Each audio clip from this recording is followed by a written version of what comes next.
Ассалаумағалейкум достар, сіздермен бірге Азекен ғой арнасы.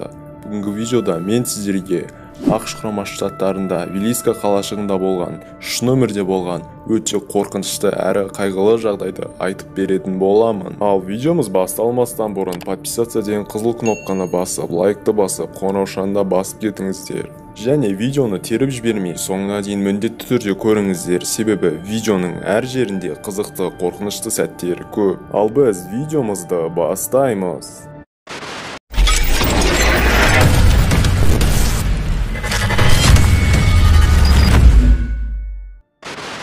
Бұл оқиға Айова штаты Вилиска шағын қалашығы Секонд стрит 508-ші үйде болған оқиға. 1912 жылы Жосия мен Сара өз отбасымен бірге осы қорқынышты үйге көшіп келеді. Арада бірнеше күндер өткен соң 1912 жылы олардың көршілері Жосия мен Сараның үйіне бір мәселе бойынша сөйлесуге барады. Бірақ есік құлтаулы болады, ешкім шықпайды.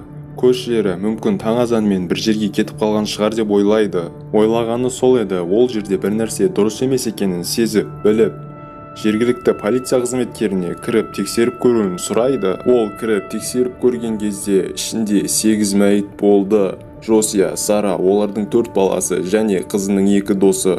Олардың барлығы да басынан балтамен ұрып өлтірілген еді. Барлығы төсегінде өлтірілді, сондықтан олардың оянуға уақыты болмады. Олар бас сүйектері жарылған күйде жатты. Тек 12 жасар Лина, оның достарының бірі төсекте көлденең жатып, қолын жарақаттаған. Ол өзін қорғамақ болғандай. Қылмыскер темекімен уақыт өткізіп, төменге түсер алдында отбасының ұйықтап кетуін сол жерде күтіп отырған көрінеді. Бірақ бәрінен де неге екені белгісіз. Тергеушілер тағы да бір детальды еске түсірді. Өлтіруші абайсызда қағып кеткен Есияның қанға толы етігі. Бұдан басқа қылмыскердің ешқандай да ізі жоқ. Тіпті есіктің өзі ішінен құлыптанған. Және қылмыскердің қайда кеткені, қайдан келгені ол да әлі белгісіз. Және кім екенін де тергеушілер анықтаған жоқ.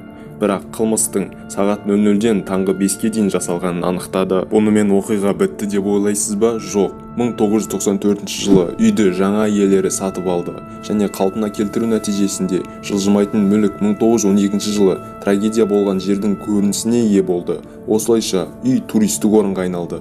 Бірақ сонда да қорқынышты жағдайлар жалғасын тапты. Қонақ үйге келушілер үйде неше түрлі жын-шайтандардың жүріп жатқанын жиі байқады.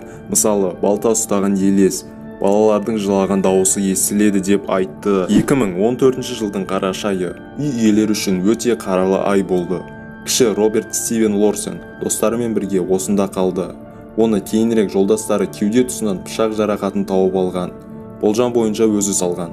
Достары құтқару қызметіне хабарласып, жас жігітті тік ұшақпен ауруханаға жеткізді. Полиция кейінірек мәлімдегенде, Лорсен түнгі сағат 00:45-те өзін жаралаған. Лорсен жарасынан айығып кетті. Бірақ сол түні шын мәнінде не болғанын ешқашан айтпады. Бұл оқиға жылжымайтын мүлік иесі Марта Линиді ренжітті. Әрине, үй жарнамаға ие болды, бірақ мен күткендей емес. Мен мұнда келушілердің осындай жағдай болуы мүмкін деп қорқып келетінін қаламас едім. Үй әлі күнге дейін күндіз де, түнде де туристерге ашық, дейді үй иесі. Осымен достар, видеомыз соңына да келіп қалды. Видео ұнаса лайк басып, подписаться деген қызыл кнопканы басып, жаннан шыққан қоңыраушанда басып кетіңіздер. Және міндетті түрде комментарийге 2 комментарий жазып кетіңіздер. Кімнің комментарийі маған ұнайды, менің оған сыйлықтарым бар. Ендеше достар, келесі кездескенше сау болыңыздар, аман жүріңіздер.